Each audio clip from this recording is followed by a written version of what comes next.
Hey, yo, what's the deal? Man, it's your boy Tag from Pro Wrestling Tag. You know what I mean? As of this recording right now, it's 11:33 a.m.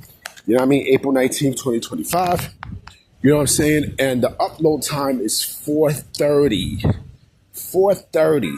You know, like I said before, I'm only gonna upload one video because WrestleMania is on. You know, night one. You know, and also this recording NXT Stand and Delivered had already finished.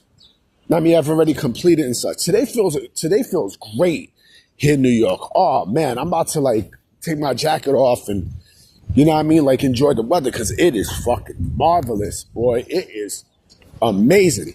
You know, matter of fact, you know, yeah, I'm gonna take my jacket off. Fuck this shit. You know what I mean? I'm definitely gonna take my jacket off. I got a bag because I'm actually going out to buy some food. You know what I mean? But let's talk. So, you know, last night, on SmackDown, you know, Cody and Cena, you know, had their last interaction before Sunday because that main event is happening in night two. The main event for night one tonight is going to be CM Punk, Roman, and Seth, which I think something crazy is going to happen, right? And everything was just freaking marvelous, right? With the way how that, you know, how that whole interaction just transpired and such yesterday with both Cody and thing, right? So, you know, as I'm looking at Cody and I'm looking at how well he's developed and such with his gimmick and such, right? And as a character and such, you know, Cody is basically a huge generational talent. You know what I mean? Like he has, like the way how he carries himself and everything, you know, it makes his decision, you know, to leave AEW to go back to WWE even more, it aged more beautifully. You know what I'm saying? And the same thing with Punk.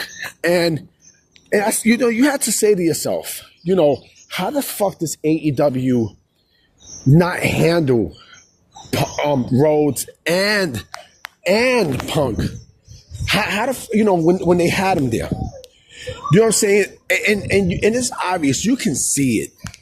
I mean, you can actually see how, you know, how AEW basically just, you know, how they had everything in their hands with both Punk and Cody, and they let it slip. And again, ever since both of their departures from AEW, the company has not been the same since. And now they're struggling. They are struggling. You know what I mean? They're struggling to basically, meaning AEW, they're struggling to get like some sort of relevance. Like again, this is not the same company. This is not the same company. And trust me, there are people right now seeing what's going on in WWE from AEW, and they're saying to themselves, damn, you know, I wonder if WWE has interest in me, and I wonder, you know, if they will push me. Oh, trust me, they will definitely push.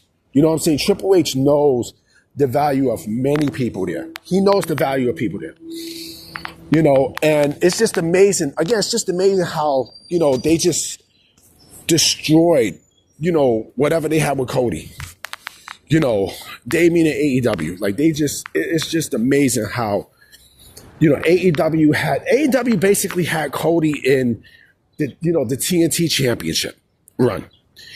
You know what I mean? And yes, when you think of that TNT Championship, yes, you automatically think of Cody Rhodes, right? But it's amazing how they never even thought of putting him as, you know, an AEW champion. Not once.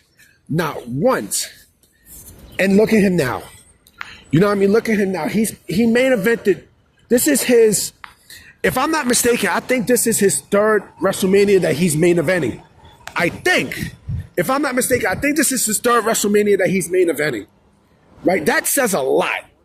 That says a whole lot. You know, and you mean to tell me AEW couldn't, you know, push him up to, you know, to the world title status? Like, you serious? You know, into the World Heavyweight Championship division? And with the bullshit about, you know, there's a clause that I can never go for the AEW Championship, blah, blah, blah, blah, blah, blah, blah. Right? I don't believe that shit. It's amazing. Like, how do you drop that? How in the world do you drop that? And then don't let me get started with CM Punk. Don't let me get started with Punk because, the elite basically, well, mostly the Young Bucks. It was the Young Bucks that basically did bullshit, right? It was pretty much the Young Bucks that fucked that up, with Punk. They basically just destroyed that. They destroyed what they had with Punk and everything. And it's just laughable. It is beyond laughable when you see that. And yes, I put blame on Tony Khan too, because Tony Khan, and that's another thing. Let me go back to Cody, right? Once Tony Khan took away the power, from the EVPs, once Tony Khan took that away, that was it. That pretty much was it. But it was when Cody had more of a major effect because he was the man who was running the ship. He basically was what Triple H is now, and basically the EVPs, like the EVP status don't do shit. It don't do nothing. It really don't. I mean, it really fucking don't. And with Punk, I mean, the same shit. The atmosphere that AEW has, it's toxic. And you can see it in Punk. You can see with Punk's attitude and stuff while he was there. Like, he was fucking miserable there. Tony doesn't know how to run a business. Now, I mean, there's no structure there. There's none. There's basically fucking none. And look at what's going on right now. Right? They're both back in WWE. Right? They're both, ironically enough, main eventing WrestleMania. Night 1, CM Punk is doing it. And night 2, Cody's doing it. I don't give a fuck about the outcome. But it boggles my mind that AEW can be this much of a dumb fuck company to the point where, like, they just let top talent slip. And they're doing the same shit with Mariah May. Why? Because they don't know how to fucking strike while the iron's hot. They don't. And this is why the company is in the bullshit that it's in right now. Hold on real quick. Yeah, sorry about that. You know what I'm saying? This is exactly why. And you're going to see the same thing with people like MJF. Definitely when MJF's contract is up, he's basically gone. And trust me when I tell you, Cody Rhodes is not going to be the only EVP to jump ship. He's not. It's going to be, and it's crazy to think with all the wrestling, you're trying to compete with WWE, but then, like, the way how you come off, you let these fucking people go, and now it's just another company that nobody want to be in, and it's mind-blowing. It's definitely mind-blowing when you think about it. But like I said, guys, I'm not going to make another video after this. You know what I'm saying? I might not even make a video Sunday. No, I'm going to make one video Sunday. Tomorrow I'm going to make one video, and that's it. It's not going to be a discussion video. I'm probably going to give my thoughts about Mania and maybe some news, outside of that. You know what I mean? Because I know there's going to be a lot of shit going on, tonight especially. All right? So I'm going to definitely holler at y'all. Peace.